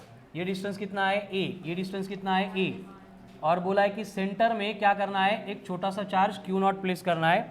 दोनों एंड पे कौन है? यहाँ पे भी Q है, यहाँ पे भी Q है। क्वेश्चन में क्या बोला है कि 2 equal positive point charges fixed at points B and A, another take charge placed at O, show that the equilibrium at O is stable है, unstable है, वो चेक करेंगे। कैसे चेक करेंगे? थ्योरेटिकल पार्ट है, देखो फॉर एग्जांपल ये charge भी पॉजिटिव है, ये चार्ज भी पॉजिटिव है, इन दोनों के बिटवीन का फोर्स कितना बनेगा? F equals to K capital Q small q upon A square. इन दोनों के बिटवीन का फोर्स समझ में आ रहा है? एंड यहाँ पे हमें रिलेशन मालूम है कि जो फोर्स है वो इनवर्सली प्रोपोर्शनल होता है to the square of the distance, यानी डिस्टेंस कम होगा फोर्स बढ़ जाएगा, डिस्टेंस बढ़ गया तो फोर्स कम हो जाएगा। तो उन्होंने पहली केस में बोला है कि अगर Q0 को हम एक्स एक्सिस के अलोंग डिस्प्लेस करेंगे तो इक्विलिब्रियम कौन सा है वो बोलना है। अगर मैं Q0 को यहाँ से उठा के यहाँ तक लेके आ रहा हूँ, ये डिस्टेंस है x, तो अब कंडीशन क्या होगी? देखो ये दो चार्ज के बिटवीन का जो सेपरेशन था वो बढ़ गया या कम हो गया? सेपरेशन कम हो गया, मतलब फोर्स बढ़ेगा या कम होगा? फोर्स बढ़ेगा। फोर्स बढ़ गया मतलब ये चार्ज अगेन इसको इस डायरेक्शन में रिपेल करेगा। समझ में आ रहा है? मतलब charge try to attain its stable state, पहली जो स्टेट थी उसको अटेन करने के लिए ट्राई कर रहा है, मतलब इक्विलिब्रियम कौन सा है? सेम वे, अगर मैं सेम चार्ज को इस डायरेक्शन में एक्स इतने डिस्टेंस से डिस्प्लेस कर दूंगा तो अगेन इन दोनों के बिटवीन का फोर्स है वो क्या होगा? इंक्रीज होगा, एंड ये चार्ज को फिर से इस डायरेक्शन में रिपेल करेगा, मतलब ये इक्विलिब्रियम पोजीशन में लेके उसको रख देगा। समझ में आ रहा है? मतलब इक्विलिब्रियम कौन सा हो गया? Stable equilibrium. कालचे डायग्राम हटो देगा, यहाँ पे एक मार्बल है, उसको यहाँ पे लेके छोड़ दिया तो भी वापस जा रहा है, यहाँ पे लेके छोड़ दिया फिर भी वापस जा रहा है, मतलब इक्विलिब्रियम कौन सा है? स्टेबल इक्विलिब्रियम है, ठीक है, फर्स्ट केस में। सेकंड में क्या बोला है? अनस्टेबल है for displacement along y axis.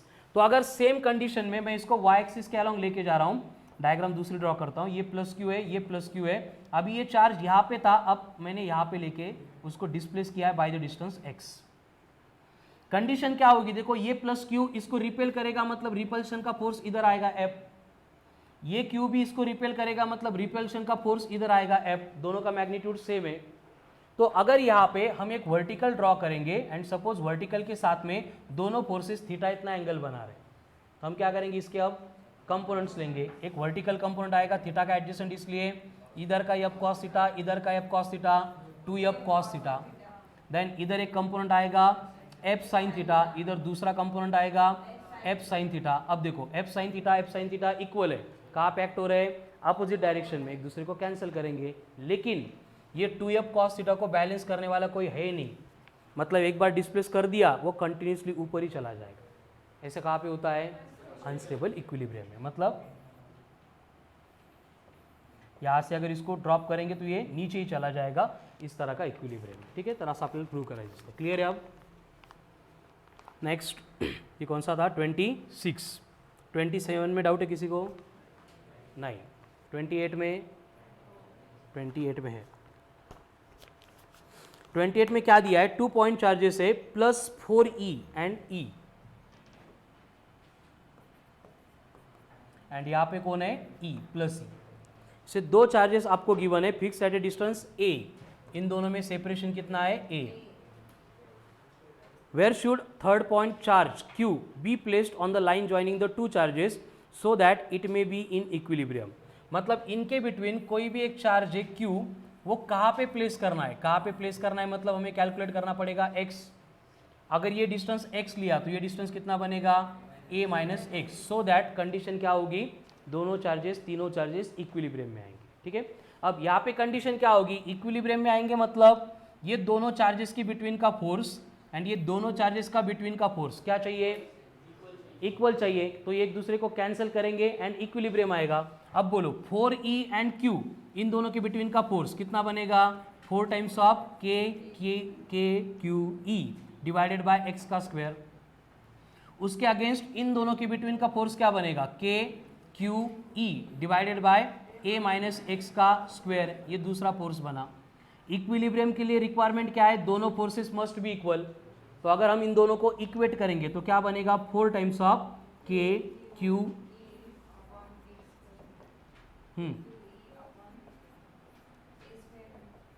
a minus x का होल स्क्वायर। तो यहाँ पे KQE क्या हो गया, कैंसिल हो गया, कट हो गया, क्या बचा इक्वेशन में, 4 upon x square equals to 1 upon a minus x का होल स्क्वायर। अगर दोनों साइड में रूट लेंगे तो क्या बनेगा equation, 2 upon x equals to 1 upon a minus x. Simplify करेंगे तो 2a minus 2x equal to x, यानी x इक्वल्स टू बन रहा है 2a अपॉन 3। तो 2a अपॉन 3 इतने डिस्टेंस पे अगर ये q प्लेस करेंगे तो सिस्टम क्या होगी, इक्विलिब्रियम में होगी। चलो जिनको डाउट था लिख लो, बाकीच्यांनी सोडवली नाही की डाऊटच नव्हता, गुड। कौन सा ये 28।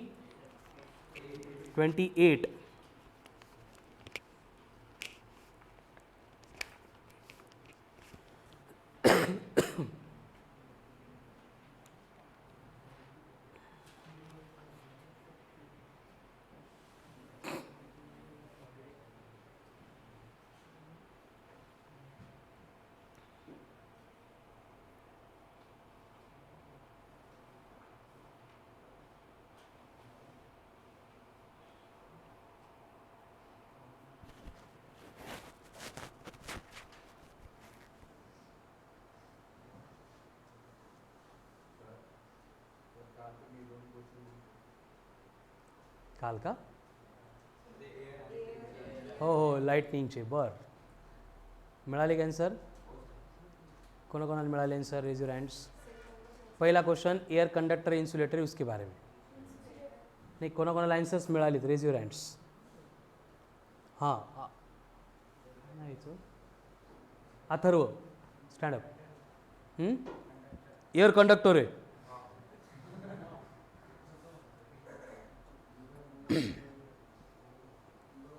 कसं आहे ना, असे जे क्वेश्चन असतात कन्सेप्च्युअली त्याचे क्वेश्चन गुगलवर पण नाही, बुक्समध्ये पण कुठंच डायरेक्ट भेटत नाही, कळालं ना, याला तुम्हालाच विचार करावा लागतो काय असेल नेमकं। गुगलने तुला कंडक्टर म्हटलं का, हां का तुला स्वप्न पडलं, गुगलने सांगितलं, बघू इकडे गुगल मला असं दिलं आहे एअर इज अ कंडक्टर, मग तिथं खाली कमेंटमध्ये क्वेश्चन टाका ना, आपल्याला शॉक का नाही लागत, तुमच्या गुगलवर इन्सुलेटर आहे का, व्हेरी गुड, गुगल कोणतं घेतलं आहे बेटा,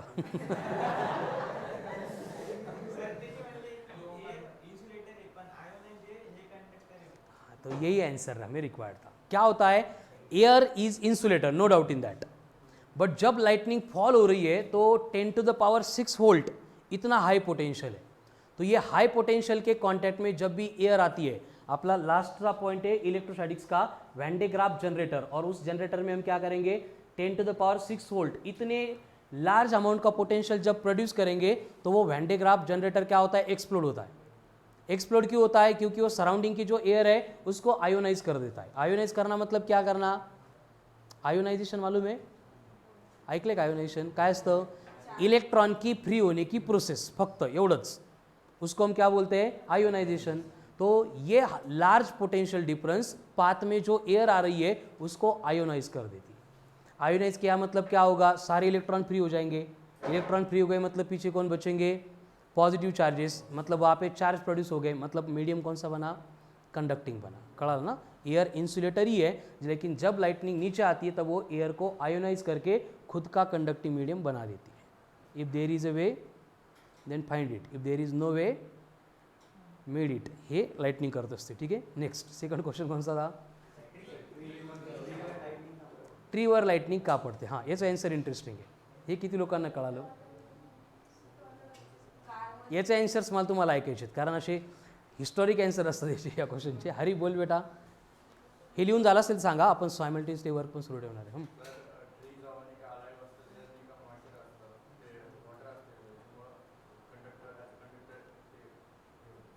ॲज थोडी असतं, आपण झाडाला 2 वायर खोसून दिले आणि नंतर फांदीला हात लावला, शॉक लागेल का आपल्याला? मग तिकडे लाईटनिंग कशी कंडक्ट होते? आज थोडी की पार्शली कंडक्ट, मग टेस्टर लागेल का? होतं का असं प्रॅक्टिकली? बरं, अजून कोणाचं काय आन्सर? हां थांबा,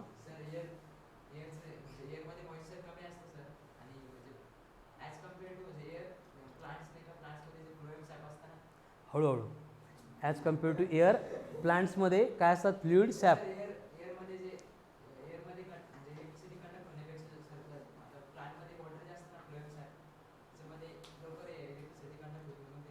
काही पण परत तेच,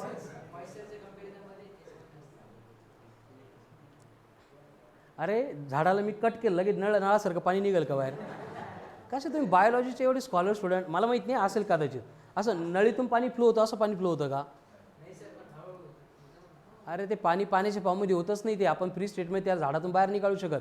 ते जे स्पेसिंग असतं त्यात कॅपिलरिटी ॲक्शन होते आणि ते फक्त सक ॲक्शन सुरू असते, गॅप क्रिएट होतो, वरचं ओढलं जातं, गॅप क्रिएट होतो, वर ओढलं जातं, कळालं ना? असं असतं ना, का डायरेक्ट नळ ऑन होतो सकाळी सकाळी, ऊन पडणारे आता स्वयंपाक करून घ्या, हां। मग मला काय म्हणायचं, हे जर ॲन्सर तुझं असेल तर आपण झाडाला 2 वायर टच करून दिले, स्विच ऑन केलं आणि वरती फांदीला हात लावला, आपल्याला शॉक लागेल का? झाडामध्ये हात घालून आपण फांदी कट करू आणि मध्ये कोणता सॅप होता ना तो घेऊन येत होता, कोणता सॅप म्हटला तू? काय सॅप सूप कोणता होता तो, त्याला आपण टच करू, मग लागेल का शॉक? नाही लागणार, कळालं ना? असं नाही होत। अजून साक्षी? कार्बन, कारचा क्वेश्चन लांब आहे अजून, पहिले झाडावर का पडते?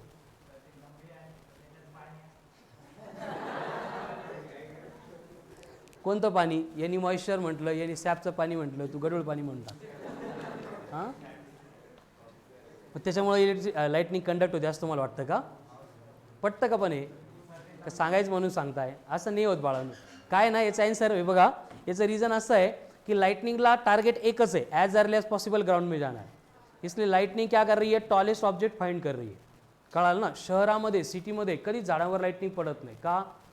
कारण झाडांपेक्षा टॉलेस्ट बिल्डिंग असतात, बिल्डिंगच्या वर, प्रत्येक बिल्डिंगच्या वर हे जे कॉलम आहे का याच्यामधून एक रॉड गेलेला असतो, बरोबर आहे? म्हणजे आपल्या बिल्डिंगवर 2-4 लाइटनिंग जरी फॉल झाल्या आपल्याला कळणार पण नाही, काही प्रॉब्लेम पण येणार नाही, कारण लाइटनिंग डायरेक्ट कंडक्ट होगी और ग्राउंड में चली जाएगी, कळालं? बट लाइटनिंगला जोपर्यंत पडत नाही तोपर्यंत माहीतच नसतं की ये कंडक्टर है कि इंसुलेटर है, कळालं ना? लाइटनिंग ट्री के ऊपर क्यों फॉल होती है, जब तक वो फॉल नहीं करेगी, टच नहीं करेगी, तब तक उसको मालूम ही नहीं है ये कंडक्टर है या फिर इंसुलेटर है। समझ में आ रहा है ना? तो कंडक्टिंग मीडियम के ऊपर अगर इंसिडेंट होती है डायरेक्ट ग्राउंड में जाएगी, लेकिन जेव्हा झाडावर वीज पडते झाड जळतं बघा, ऐकलं असेल का तरी, है ना? जे अगदी स्पार्क मोठा जाळ प्रोड्यूस होतो आणि ज्या पोर्शनमध्ये लाइटनिंग फॉल झाली होती ते बर्न होतं, मतलब लाइटनिंग वहाँ पे फॉल तो हो गई, उसको आइडिया नहीं आ गया कि ये इंसुलेटर है, ये आपल्याला जाऊ देणार नाही, बट उस प्रोसेस में क्या हो गया, इतनी ट्रिमेंडस स्पीड से आने वाली जो काइनेटिक मतलब इलेक्ट्रॉन थे उनकी जो काइनेटिक एनर्जी थी वो सडनली 0 हो गई, सगळे थांबावं लागेल ना त्यांना इंसुलेटरमध्ये आल्यानंतर, अँड वो पूरी की पूरी काइनेटिक एनर्जी फिर हीट एनर्जी में कन्वर्ट होती, कळालं?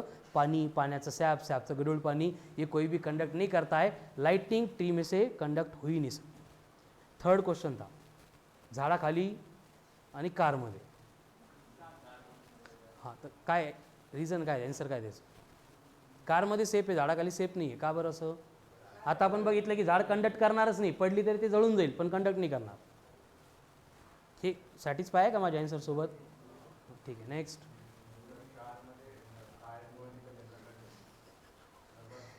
कंडक्ट होत नाही का होते? मग झाडामध्ये पण कुठं होते?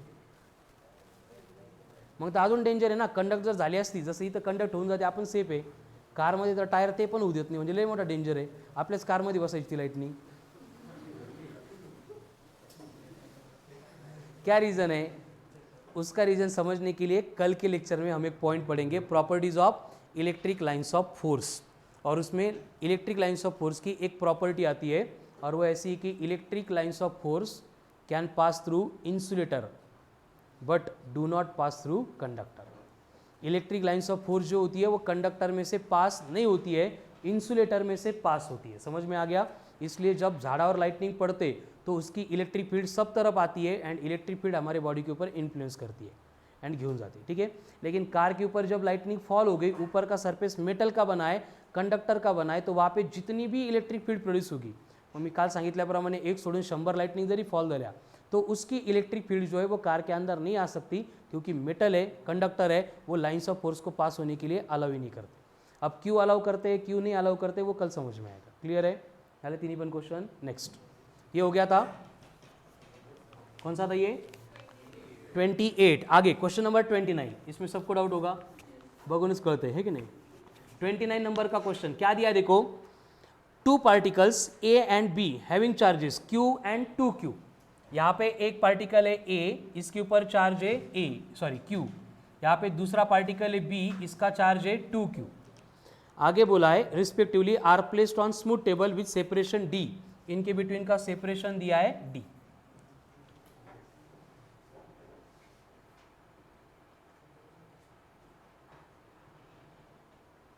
कौन बड़बड़ करते रे? यश इकडे बघ बेटा.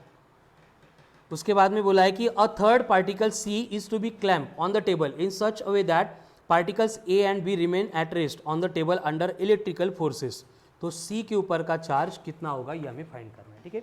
मतलब फिर से इक्विलिब्रियम की कंडीशन है, थोड़ा इंपॉर्टेंट क्वेश्चन है, अच्छे से ध्यान दो. C जब हम प्लेस करेंगे तो इसके ऊपर का चार्ज कितना होगा वो हमें कैलकुलेट करना है. तो थोड़ी देर के लिए हम उसको Q रखते हैं, मतलब ये अननोन रखते हैं. अब इसको रखने के बाद तीनों चार्जेस इक्विलिब्रियम में चाहिए. इक्विलिब्रियम में आएंगे मतलब क्या होगा, इनके ऊपर एक्ट होने वाली नेट फोर्सेस 0 बनेंगे. तो हम 1 बाय 1 एक एक पार्टिकल के लिए यहाँ पे सिंप्लीफिकेशन करेंगे, क्योंकि Q अननोन है. पहले एज्यूम करते हैं कि A एंड C इनका सेपरेशन कितना है, x है. तो C एंड B का कितना बनेगा, याला y म्हणू नका, मग आन्सर येणारच नाही तुमचं, याला d माइनस एक्स म्हणा. अब यहाँ पे हम पहले कैलकुलेट करेंगे force acting on A due to charge at C. मतलब A के ऊपर जो चार्ज है उसके ऊपर एक्ट होने वाला फोर्स किसकी वजह से, कितना आएगा बोलो, डिवाइडेड बाय एक्स स्क्वायर. उसी तरह से हम कैलकुलेट करेंगे force on A due to charge at B. कितना आएगा, ट्वाइस ऑफ K Q का स्क्वायर डिवाइडेड बाय D का स्क्वायर. क्लियर है? अब कंडीशन क्या है स्वप्निल, क्या है कंडीशन क्या है कि ये दोनों फोर्सेस अगर इक्वल रहेंगे तभी वो एक दूसरे को कैंसिल कर सकते हैं एंड इक्विलिब्रियम आएगा. तो मैं अगर इनको इक्वेट करूंगा तो इक्वेट करने के बाद क्या होगा, K into small q capital Q divided by x का square equal to twice of K Q का स्क्वायर अपॉन D स्क्वायर. तो यहाँ पे K Q कट, क्या बचा, capital Q upon x square equals to twice of capital Q upon D square. यानी मुझे Q की वैल्यू मिल गई, कितनी है, Q upon D square into twice of x square. समझ लो काय केलं आपण, A के ऊपर एक्ट होने वाले फोर्सेस लिए उनको इक्वेट किया, मुझे कैपिटल Q मिल गया. क्या आ रहा है answer, Q upon D square into 2x square. अगर मुझे x ये डिस्टेंस मालूम होता तो यही पे आंसर आता है. लेकिन अगर डेटा जो है वो x के फॉर्म में नहीं दिया है, सिर्फ Q1 एंड Q2 के फॉर्म में दिया है, तो हमें आगे जाना पड़ेगा. सेम प्रोसेस रिपीट करेंगे फॉर चार्ज एट B के लिए. तो क्या होगा, जो चार्ज एट B हमने प्लेस किया था उसके ऊपर फोर्स एक्ट होगा पहले ड्यू टू C. तो ये बनेगा force on B due to C. क्या बनेगा FBC, twice of K Q capital Q upon D minus x का स्क्वायर. उसी तरह से फोर्स ऑन B कैलकुलेट करेंगे due to charge at A. कितना आएगा, K Q Q मतलब twice of K Q square upon D का square. अगर इक्विलिब्रियम है तो हम क्या करेंगे, फिर से दोनों को इक्वेट करेंगे. इक्वेट करने से क्या होगा, twice of K small q capital Q upon D minus x का square equals to twice of K Q square upon D square. तो यहाँ पे 2k q कैंसल, क्या बचा? तो q equals to small q upon d square into क्या बनेगा? d minus x का होल स्क्वायर। क्लियर है दोनों भी q? तो दो इक्वेशन की एक साइड सेम है, अनदर साइड हम इक्वेट कर सकते हैं। इनको इक्वेट करना है तो इक्वेट करने के बाद क्या होगा? q upon d square into 2x square equals to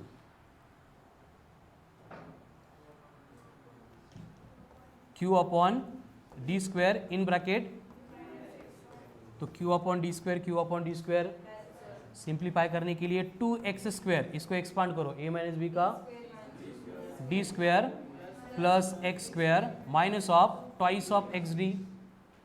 simplify करेंगे तो x square plus twice of x d minus d square equal to 0। क्या आ गया ये? किस में? एक्स में। वेरिएबल कौन है? एक्स। डिस्टेंस अननोन है ना, तो एक्स में क्या मिला? ये क्वाड्रेटिक इक्वेशन मिला। अब क्वाड्रेटिक को सॉल्व करना है। कैसे सॉल्व करते हैं क्वाड्रेटिक को? क्या होता है? Roots minus b plus minus b square minus 4ac upon 2a। इसको पहले कंपेयर कर लेते हैं a x square plus b x plus c के साथ में। तो कंपैरिजन के बाद में बोलो a कितना आ रहा है, b कितना है? 2 नहीं है, 2d है, एंड c कितना है? माइनस डी स्क्वायर है। डी स्क्वायर नहीं है, क्या है? माइनस ऑफ डी स्क्वायर है। कड़ा लगा? कंपेयर करके बस ए बी सी की वैल्यू आ गई। अब फॉर्मूले में पुट करते हैं, क्या होगा? Alpha equals to minus b plus minus root of b square minus 4ac upon 2a। Alpha नहीं, सॉरी, एक्स कैलकुलेट करना है। तो यहाँ पे x इक्वल्स टू बी कितना है? 2d, तो क्या लिखना पड़ेगा? Minus of 2d plus minus root में क्या आएगा? देखो 4d square minus minus plus 4d square, 4d square plus 4d square 5d square, 4d square plus 4d square 8d square, 8d square कहाँ पे? रूट में, तो d स्क्वायर का root d, 8 का रूट 2√2, तो ये बनेगा 2√2 times of d upon twice of a। a कितना है लेकिन? 1 है, तो इसको बस 2 लिखो। कळालं का काय केलं? खूप अवघड प्रोसेस ही, डायरेक्ट आपण 7 स्टँडर्डची स्टेप तुमची कंप्लीट केली इथं। 4d plus 4d square 5d square, ठीक है। अब यहाँ पे क्या होगा? ये भी 2 है, ये भी 2 है, ये भी 2 है, कॉमन लेके कैंसल, तो क्या बचेगा? x equals to -2 plus minus √2 into कौन? d। देखो 2 कॉमन लेके कट किया, यहाँ पे माइनस डी बचा था, सॉरी d कॉमन लिया तो क्या बचा? नहीं, 2 है ही नहीं यहाँ पे। x इक्वल्स टू क्या बचेगा? यहाँ पे 2 चला गया, मतलब minus D plus minus 2√2 times of d, ठीक है। प्लस माइनस आ रहे हैं तो इसको पहले रूट बोलते हैं अल्फा। क्या होगा?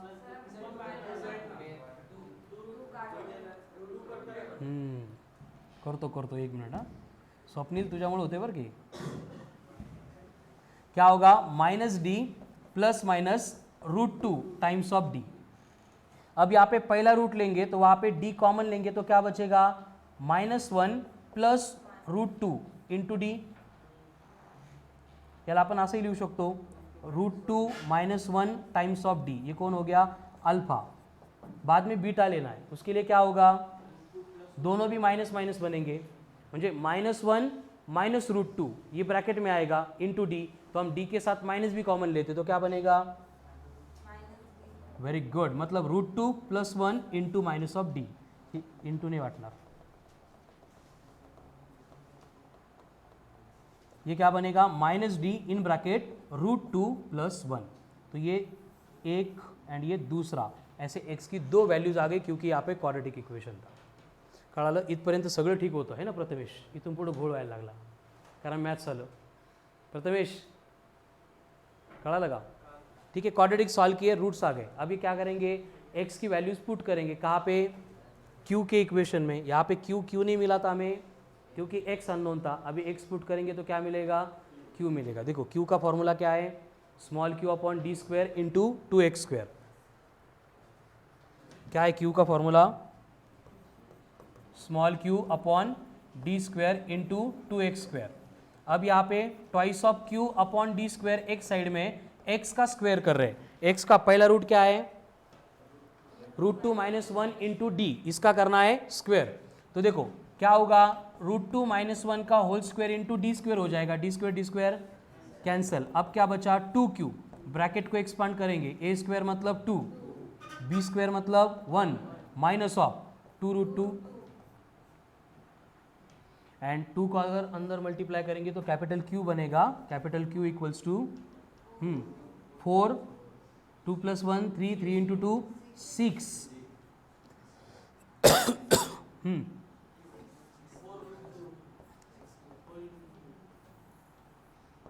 ये हो गया Q।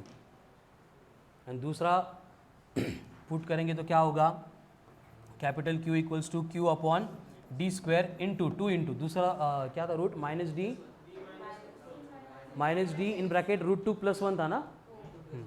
तो वहाँ पे क्या होगा, ये माइनस ऑफ डी है तो ये पूरा माइनस बनेगा, इंटू क्या है √2 - 1 का √2 + 1 इंटू डी, इसका भी स्क्वायर। ये प्लस माइनस मतलब एक बार पॉजिटिव होगा एक बार निगेटिव होगा, बाकी कुछ डिफरेंस नहीं उसमें।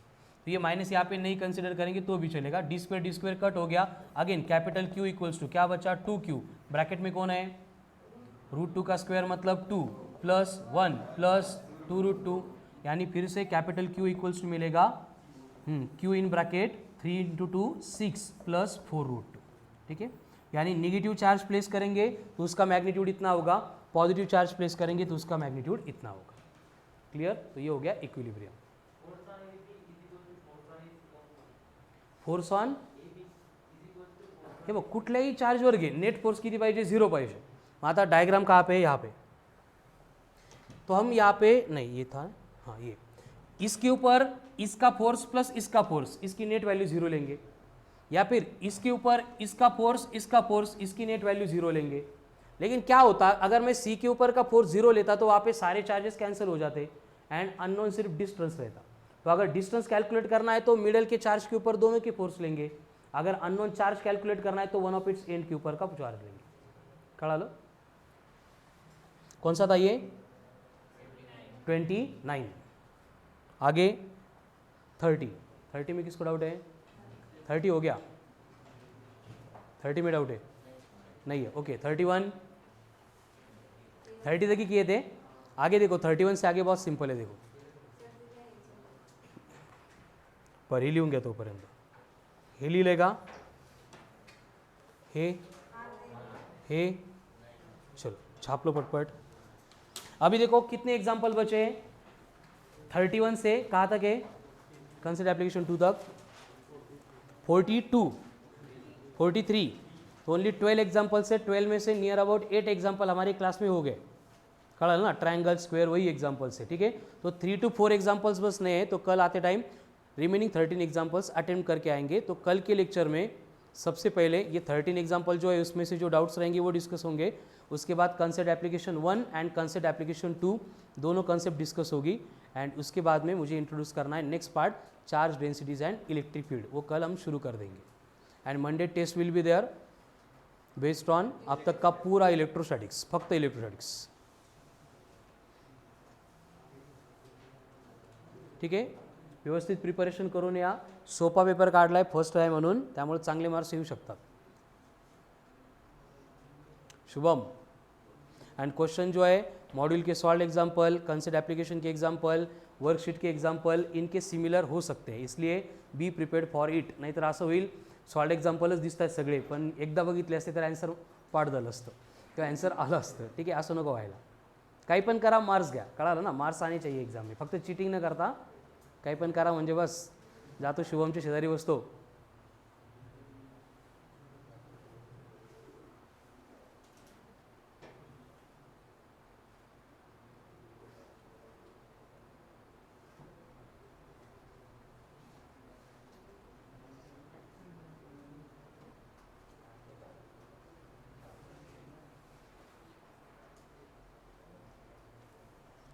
चला झालं की येऊन।